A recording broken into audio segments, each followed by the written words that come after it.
Back to this question, though. Talk about Grealish being the biggest flop in history. Look, I think Lukaku had that title because it was nearly 100 million and the relationship, the way he behaved.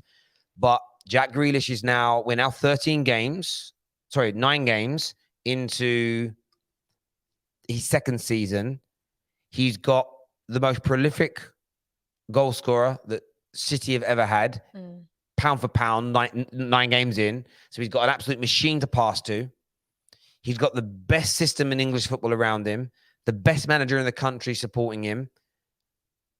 He looks again, he passes the eye test every game. He's little feet rolling over the ball, little touches there, little passes, little flick of the foot. It looks good. But Jack Grealish, for me, watching the game, does almost nothing in every single match I watch him in. And my original prediction for him is coming true. I think a free spirit like him is wasted in such a regimented system under Pep Guardiola. He needs to be given license to roam free and kind of do what he wants. But Pep Guardiola does not allow that. Yeah, exactly. I think the reason it's that part of it is because we've seen what Jack can do. We've seen the price tag, and then we've seen like the GA return. And unfortunately, in a Pep system, unless in this case you're Haaland, rare case over Pep's tenure, unless you're one of these superstar players, you're molded to fit the team as you're playing for the greater good of the collective. So as much as, Grealish plays, in my opinion, he seems much better in that kind of free-spirited role that Terry talks about. He's much more expressive. It's kind of the football that we want to see, that kind of exciting football. Yeah. It's just not going to happen in a Pep team.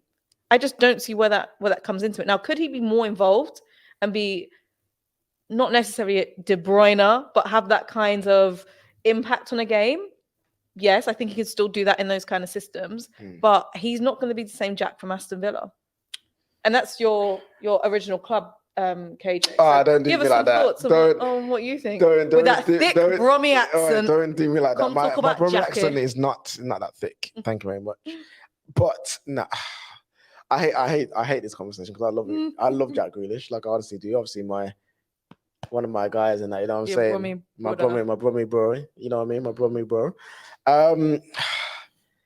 He is not adapting as well as I thought. He is technically a very, very good footballer. No one can deny that. But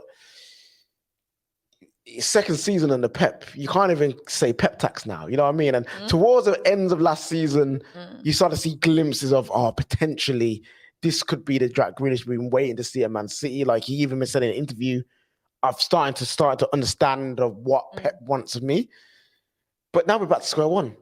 And it's like, what does he go from here? And he's not a system player.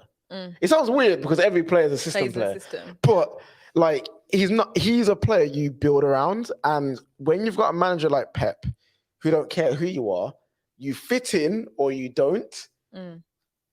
He needs, it's not even like a big fish in a small pond kind of thing. I don't think it's the pressure of playing for Man City that's hindering him.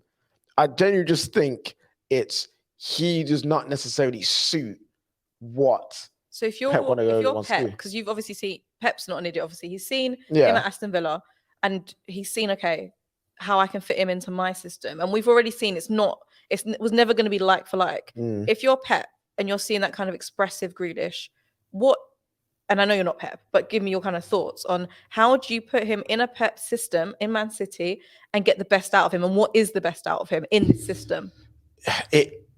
Right now would be back up to Kevin De Bruyne. Like that's the only place I could really see him working. Where is in the you got two midfielders beside him who can keep the ball and do the hard work for you. You are able to roam around, and again, it's not like he can't cross either. It's obviously not good as Kevin De Bruyne at crossing, but you can go to find those half spaces in the final third and put those crosses in, put those balls through. You can then roam centrally. You can roam to the left as well. That's the only place I can see him. But then your competition is Kevin De Bruyne, and I'm sorry. Kevin De Bruyne right now is indispensable. Like you don't replace him for no one. You know what I mean? So that's the position that Jack's in. Is either you adapt on the left-hand side or you become back up to someone else. Absolutely. But the thing is, people keep saying you can't judge him on goals or assists, but you absolutely can. Okay. So we already know I haven't even looked at Raheem Sterling's performances when he was at City on that left-hand side. He was a consistent performer. a consistent game winner, and a consistent creator. The best attackers, and that's what Grealish is, an attacker, in the history of the Premier League, the best attackers in the history of football, whether they pass your eye test or not, scored goals or created goals or did both. People always go, oh, no one cared about Ronaldinho's stats. Well, that's because we all knew he was scoring and creating goals on a very... Stats are very insane. They are, and the people that you say we never cared about their stats, that's just because they were not readily available on websites and on apps when those people were in their pomps. But we saw them doing it. I know Jack Grealish isn't creating and scoring goals because I can see he's not creating and scoring it. The only reason that it's more protruded now is because you look at it and go, oh my God, he's been at the club. He's played 45 games for the club and he's created and scored 10 goals. When you then start to look at other people, go, it's not all about stats. Pep's players don't get massive stats. KDB in 316 games, 87 goals, 127 assists. Bernardo Silva in 260 games, 50 goals, 53 assists. Phil Foden in the early stage of his career, okay, 178 games, and a lot of those have been late substitutes as well. He's only actually played around 10,000 minutes so far, 47 goals and 35 assists. So when you start looking at these players, their numbers are all in and around the 45 to 50% plus margin for games they've played, and actually in the 60-70% margin in terms of minutes played. Jack Grealish is sitting there at between 15 and 20%. So his outputs against other attacking players in his team, he's producing somewhere between 50 to 80% less goals, is in terms of creating them and scoring them, than everybody else playing in those attacking roles for Man City. So this isn't a system issue. This is a Jack Grealish issue. Every other attacking player in that team is scoring and assisting and creating. He isn't. Jack Grealish is getting a pop. People say, oh, he's involved in the build-up and involved in this. So are all of them. They're all involved in the build-up. They're all involved in the creativity, but they're also scoring and assisting. He just so far hasn't been good enough. And I just think, and I always felt, he doesn't suit a regimented system. I think he needs the freedom of the park, like he had at Aston Villa, to be able to be his very best. Because right now, he is the biggest flop in football ever. £100 million, and he's created and scored 10 goals in over a year. That's shocking. It's shocking. I love Jack, but when you think about upstairs, you know what I mean? I think Pep might be overloading him a bit too much. Wrong, but no one's home. Yeah, not necessarily that directly, but like he's overthinking what he has to do, I think, at Man City. So what does Pep do in this Pep situation? Pep drop him. Like, you think Pep will? Yeah, you know what I mean. He's shown that he will. Like he don't really care about price tag. If you're not playing well for Pep, you're not playing well for Pep. There's only very few players you can say he played for. He dropped Aguero when he came. He don't care. Yeah, so, but by the way, Mahrez 197 games for City, 63 goals, 46 assists. Another player on like a 50% goal contributions to game ratio. And again, they rotate a lot. This is what people say, oh, well, he can't help it. He rotated a lot. Then why is everybody else? Why are all the other attackers scoring and assisting, and he isn't? Yeah, even Alvarez looks so much better in this team than him. And you see, I'm trying to find. No, just stop protecting him because he's from Birmingham. No. Listen. I really like Jack. He's just not fitting into Man City. And I feel like if he was in, maybe when he was linked to United, when Ollie was there, that might have been a move for him. Maybe when he was when Chelsea was looking for a wide creator, he could have been that guy. Man City is just not good enough. No, that's just simple. So I to the original super chat, for me, he is so far the biggest flop in English football history because of the price tag and the fact that this isn't like Arsenal buying Pepe for too much money when Arsenal were going through the biggest transition and poor period of their Premier League history, with a fledgling, with the team being taken over by a fresh, wet behind the ears manager who's trying to rebuild a culture and a fallen giant. That's a bad signing for Arsenal, even though it wasn't Arteta's signing. But this is a world record signing, a highly gifted player on the eye test and ability, who was scoring and assisting in his previous team, playing for the best manager in the world at the best run club in England with unlimited funds with a world-class squad around him.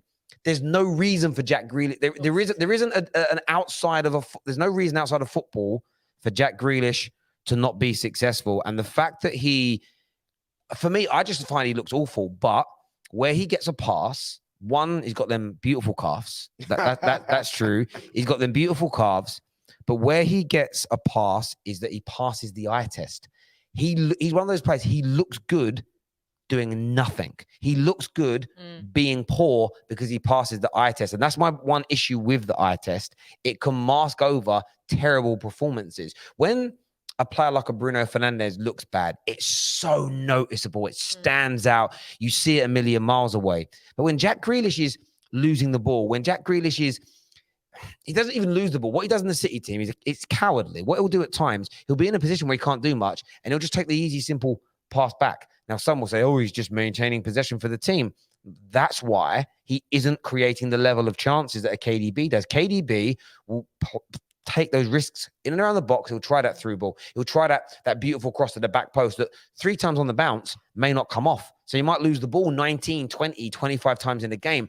But that 4th attempt, he finds Haaland and the team win a match. Jack Grealish doesn't do that. Question, doesn't do it. What would you be saying if he was doing that and still not successful? Well, if he was doing it, then you've got to look at the executions. If he's trying those passes and he's overhitting the ball, that's one thing. KDBs aren't so much overhit all the time. It's the attacker doesn't make the right run or there was good defending. But I believe if he was doing that and playing those percentage balls more regularly, now it depends on the player you are. When Trent plays those passes, it's because he's a world-class crosser. When KDB makes those passes, it's because he's a supreme creator. When Bruno Fernandes makes those passes, they're hero balls and he's hitting and hoping. Jack Grealish has enough respect in the game because he passes the eye test where people would look at it as him trying to be creative, if that makes sense. So I think people would, I would, just from my opinion, I would rate it more because he's taking a risk with the ball to create. Now, Pep Guardiola said it before.